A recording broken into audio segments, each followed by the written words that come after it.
kind of, I found a picture of us when we were young together. um, Karen has been kind of brilliant because we've tried to set up the register, and every time I've been down, or we've had down days, and there were times when our crowdfund was lulling, and we'd bring up Karen and we'd say, "Oh no, this is happening, that's happening," and she said, "Don't worry about it," and she kept us going, and not only financially supported and is a patron of the register, but has great insights into why this thing is an important thing. So hello, Karen. Tell us Hello. about yourself. Tell us about why and why. Why and why? Well, I just wanted to add something on the end of what you were saying about why it's important to encourage women to join.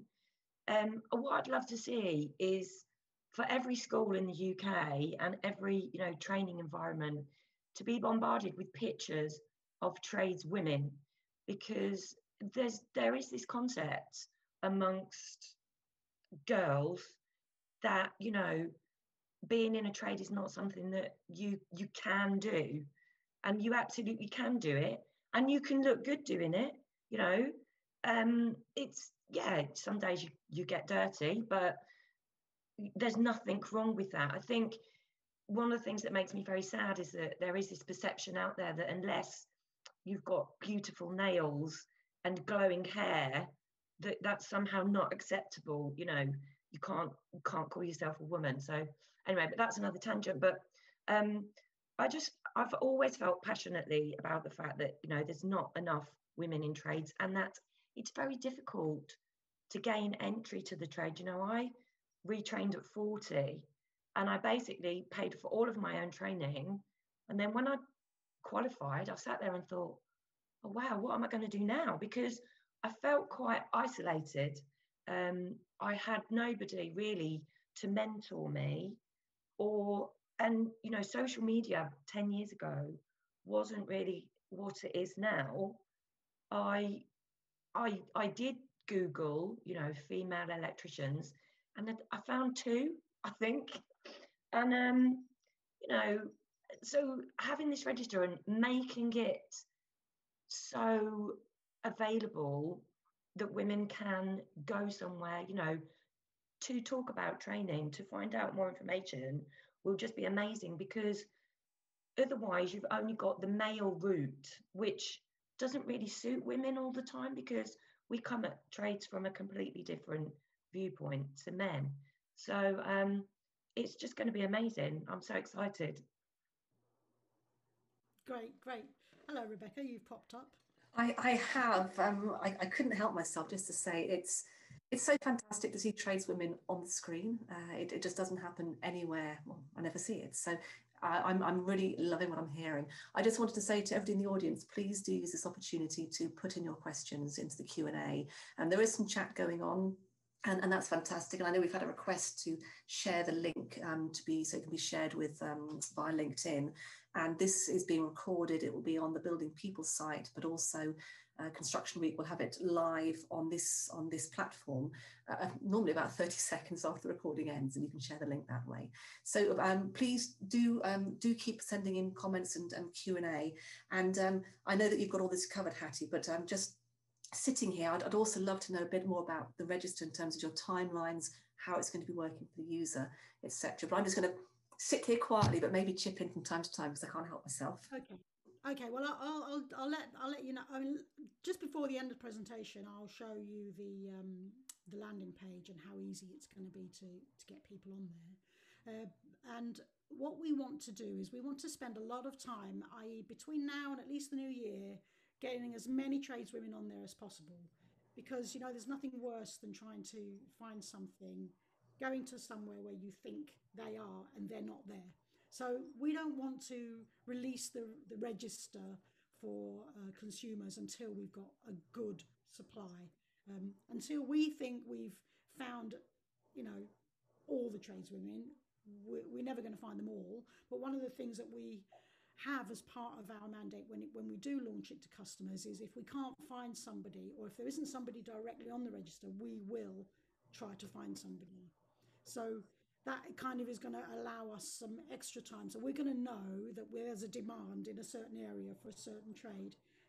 And that's going to help us in our driving of change as well. So we're going to spend at least, where are we now? So October, November, December. We're going to spend at least 3 months trying to populate that register with all the trades that we can find. And then, don't worry, there'll be plenty of updates, there'll be plenty of social media. And we're still also raising money. I know Karen can talk about a challenge that's going on at the minute that she's involved in. And the thing that we're both jointly involved in, i.e. bigger buns. Karen, you know what I'm talking about. And I'm sure she'll explain that. And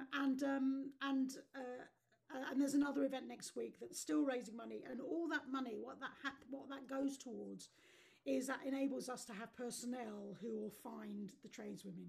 So we're actually going to have little, people going, not little people, but people going out here and there to seek those tradeswomen out and put them on the register. So that's how it's basically going to start, and then we'll launch it for customers. We're in conversation with Women's Aid and Refuge and all the other organisations that work with vulnerable women. We can't put their logos on our site yet because there's some legal stuff that we've got to go through, but we're in constant meetings with them, and they were really happy that we were going to be doing this. In fact, it was because of contacts from them that said, do you know any joiners? Do you know any electricians? Do you know any plasterers? And we thought, actually, I think we do. So, and that, together with the news of what was going on, and kind of just made us feel like now's the time. So let's get going with it. So hopefully that's answered that question about what operates. I'll just add to that the link to the register has been put in the chat. So I think there's a real call to action for everybody listening to this to please push this message out. Any tradeswomen, any networks, any tradesmen, get them to push this message out to get tradeswomen to sign up. And also I think in Construction Week has a fabulous newsletter that goes out, and we can request that link is pushed out then. Brilliant. There's an interview going out today from Fix Radio as well that I did with them on Fix Radio. I'm not exactly certain when it's going out, but I'm not sure if Micah knows when it's going out, and she could put the link on as well for you to have a listen to that. But anyway, so let's get back to Karen because she's been listening in on everything. So tell us about about your activities.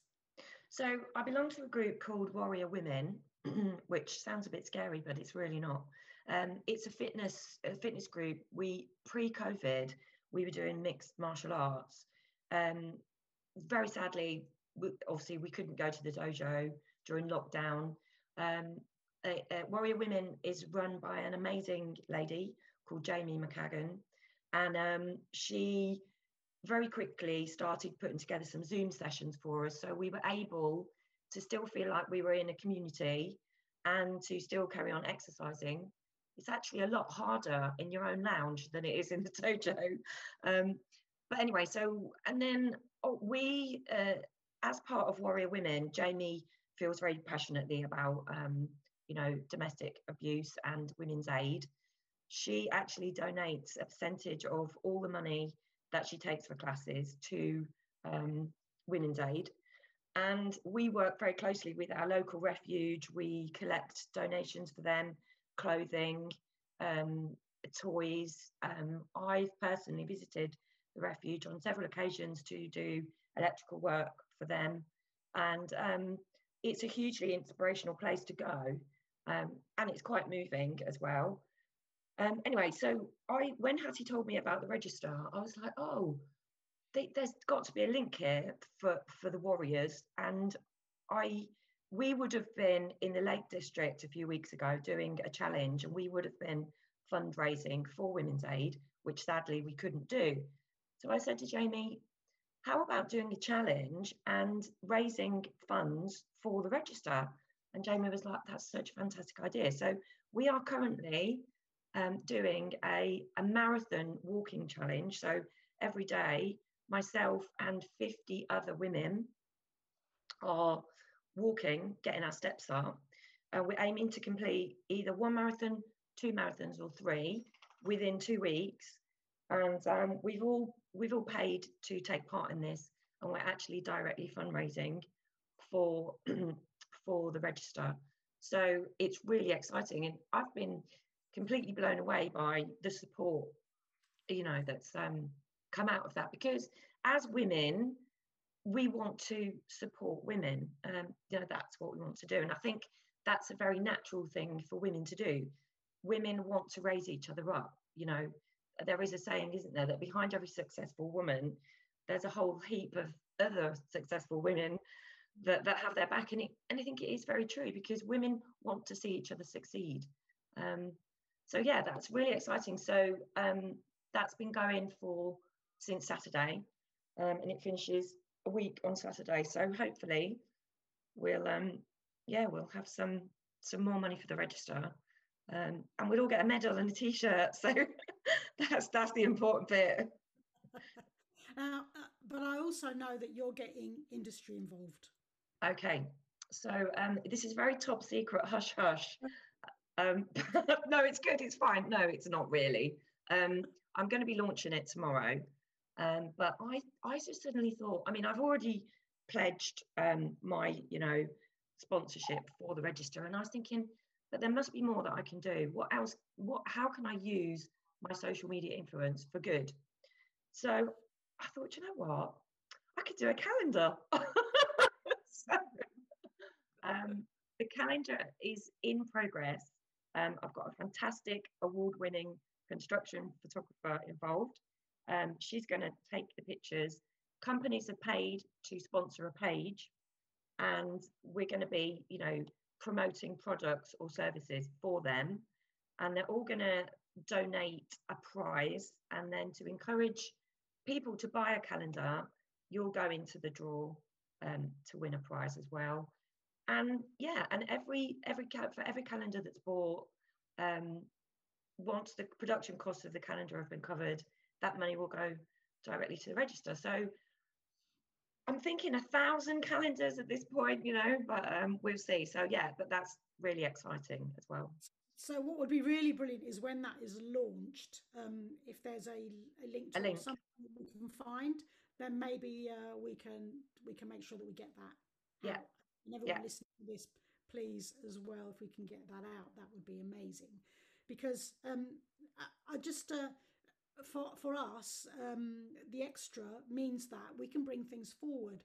One of the parts of our plans was this school for tradeswomen.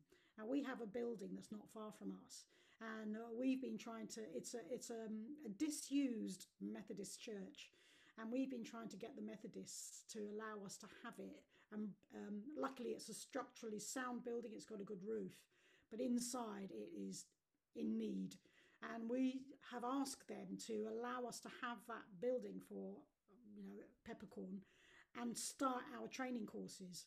And they're slow in coming back to us, but as a result of putting the word out there that that's what we were looking for, we've had buildings, people coming to us and saying, well, you can use this building, you can use that building.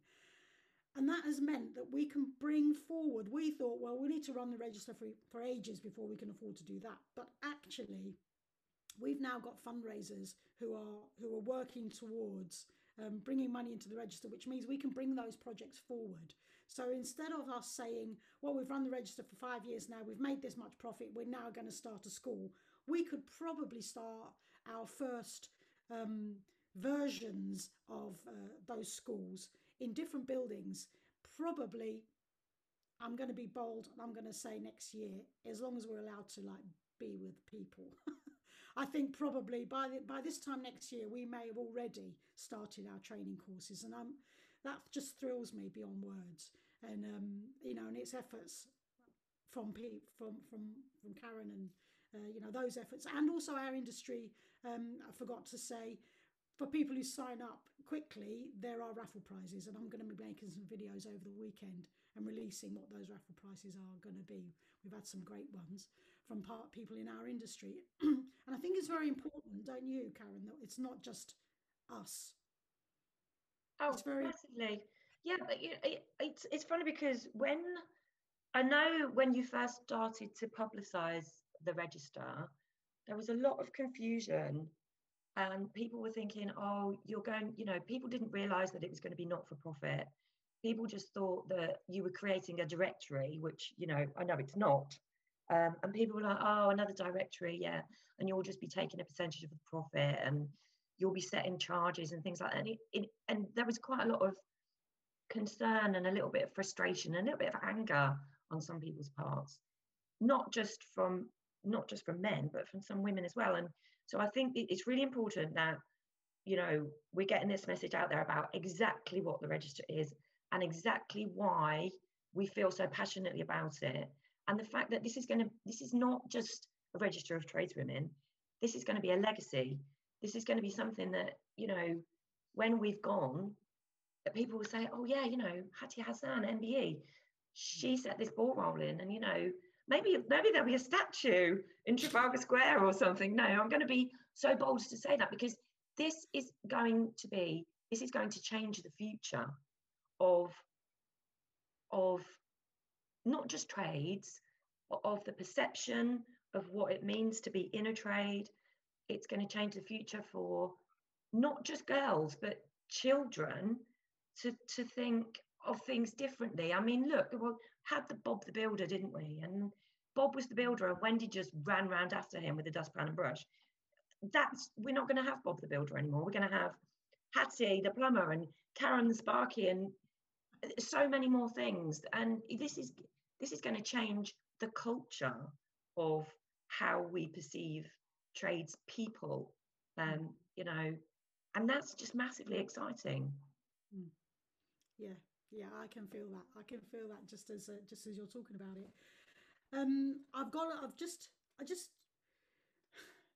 I think I'd like to take some questions if there are any, Rebecca, or I'd like you to just come in and say, just talk to us about whose responsibility is it? You know, I kind of think, you know, I've been waiting and I've been trying to change courses and I've been trying to do this and in the end, I've just thought, well, I'm going to do it myself. I'm going to gather some people around me who want to do it, and I'm going to do it myself. I hear you, Hattie, because I that's exactly where I've been with building people. From my perspective, you know, whose responsibility is it to help bring together all of these amazing opportunities so people can actually find them? And then it turns out that everybody thinks it's somebody else's responsibility. So in my case, it was, well, you know, they should be doing it. Therefore, we can't support building people because we pay our levy to them, or because it's their role, or because simply it just, you know, it sits elsewhere. So I completely get this, hence us launching our crowdfunder. And I've been sitting here. Karen, I'm so pleased we're recording, because that last bit from you was just so incredibly powerful. And it is, we're here all week, we're talking about culture change, and you know, we've got this list of things that we should do. And what it often comes back to is who is going to organise a coordinated approach to going into schools, and who's going to make sure that, you know, we've got consistent information, and etc. etc. And that is my absolute frustration. So I did want to ask, in terms of the who, have you got support, Hattie, Karen, from the big pan industry bodies, the organisations that work with many of the contractors and the small businesses? Who's on board? I think, well, sorry, I'm just going to chip in there. Unfortunately, and I can only talk about things from the electrical point of view, there just doesn't seem to be an umbrella body. I mean, you've got like the competent person schemes, don't really know how much leverage they have. Then you've got the IET. Now, they're quite powerful. However, I don't really know what they can do in terms of what you're talking about at grassroots level, you know, getting into schools. They're more concerned at the bigger company level. So I think we just fall between the cracks. I think that's what happens, is we fall between the cracks. And I've been trying to say for ages, can somebody point me in the right direction? I'd love to turn up at the Houses of Parliament.